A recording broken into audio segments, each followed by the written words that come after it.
So what are you checking for? What stuff are you looking at? Are you looking at like some of the spaces? I know it's probably hard to, because it's some of it's unconscious. That'd be fair. It comes, yeah. It's how, what's going to be the most effective pass? What's been the most dangerous for you, and I keep going back to the most effective. But are you looking at just the like how broad's your vision? So are you looking 30 yards? So I'm a fullback and I'm playing into you. I'm looking as far forward as I possibly can. That's my first one is as far forward as I possibly can. So we're talking even range. It might be 30, 40 yards maybe. It depends how close you are to the front line or their back line. So it could be, if you're playing right against their box, then you're talking 10, 15 yards. If I'm ever right in my defensive, getting off the centre backs as a holding midfielder, you could be talking 60 yards if their back four's deep. So it's for me, it's always it was as far forward as you possibly can. That was my first check, seeing my forward and my wingers that were as high, and then quickly in a split second you're checking back from there. So if they're not on, that's not on, then it might be a shorter pass. So you've got that in your head. So your actual eye, what you're looking at. So you're looking at your striker, the furthest player forward, and then is it almost looking at the next player? How do you see between? It's a checklist. But what about you, and where do you look? So like you're in that moment, and say the ball in, you've got that moment when he's looking at you. You're looking before, you're prepping it before, but then as the ball, you've took your touch and it's in that sweet spot. If your touch is not right, then you're fighting the ball, so then you don't get to see the picture. If your touch is right and you trust your touch and it's in that sweet spot, then you've got a time when you take that touch, just as you almost taking your foot back, where you can have a quick scan and you just see that a bit of movement, or you see something that happens in that split second. So you might have seen a pass, but that split second allows you just to delay something. If you see someone moving even on your backswing, you can kind of hold it, and then you can see something else.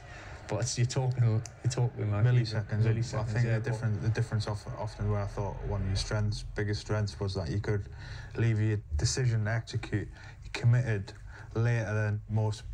But I think that comes from your touch. I think if your touch is in the sweet spot, you know your touch is there, you get that almost deep breath and almost slow motion for that.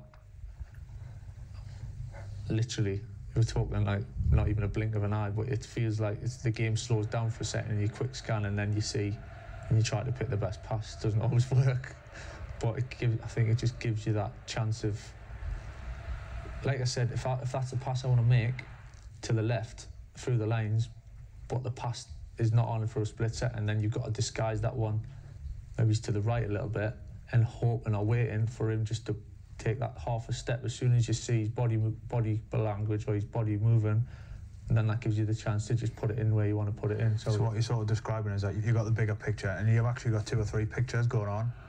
They're using this one possibility of playing wide. There's always a one. A contingency. Yes, like if in doubt, I've got that pass, and that you're leaving that as late as you possibly can. That's not your first pass. Say your pass, I'll pass that, unless it's an obviously forward one, through on goal. But if there's not really an obvious one, if you've got time in midfield, it really frustrates when you just see someone pass to a fullback when they're facing the game, because they don't see that first pass. Even they might have 10 yards of space in front of them, they'll just think they've got to pass it, so they'll pass it to a fullback. So that's what I'm saying. That first picture doesn't have to be the picture. Do something to change that picture, whether it's hold on to the ball and let someone else move. It's that it's like a face-off with who's going to move first. Do you know what I mean? I've got time on the ball. I'm not going to give the ball to someone else because I'm not quite happy with the picture.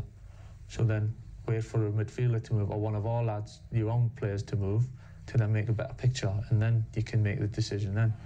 So to play with disguise, as you said, where you might you need more possibilities than the one, in a way, don't you? In an ideal world, you do, yeah. Sometimes one's enough. Sometimes one's enough, but if you want to play with that, so you had that one where you almost pretended to play at the winger, but you leave it late and you bring your foot right, so you need to play at the striker, but you need the winger there. Yeah, if the winger wasn't there, or that option wasn't there, then there's no disguise. There's no disguise. So you need the wider possibility. So you're almost setting it up. You need that set up And you're using that. You're using the setup. If you don't use it, if it's there and you don't use it, then it's not disguised either. So it's maximising. And if it's not there, then you got to find it. It's maximising your worst option, basically. That's what you're kind of using, that worst option,